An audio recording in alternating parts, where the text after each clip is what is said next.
Се гледа крајот на судењето за 27 април. По одбраната за завршен збор на ред стигнаа 17 обвинети кои останаа да седат на обвинителна клупа. На денешното ручиште прв завршни зборови даде тогашниот начелник во МВР обвинетиот Митко Пешов. Ако сум постапил погрешно на 27 април, ќе имав барем дисциплинска, рече Пешов во својот завршен збор.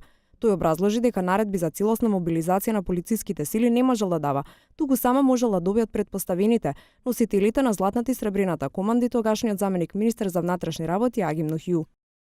Ако имаше неправилности, министерот Агим Нухију би поднел дисциплинска постапна и кривична пријава. Напротив, по настанот со министерот имав одличен и професионален однос. Пешов и неговиот тогашен колега, обвинетиот Душко Лазаров, побара ослободителни присуди. Лазаров рече дека за време на упадот во собрание постапил по наредба на заменик министерот Нухију, кој од сите во оперативниот штаб побарал да се испрати засилување. Единствено нешто што можев да направам е да го поднесам неговото барање на надлежните, и тоа го сторив.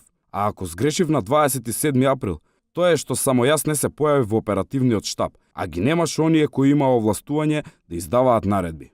Носителот на златната команда, екс-директорот на БЈБ Митко Чавков, пак на минатото ручиште во завршен збор истакна дека со многу сведочења се потврдило дека бил клучен за спасувањето и воспоставувањето на состојбата во собранието.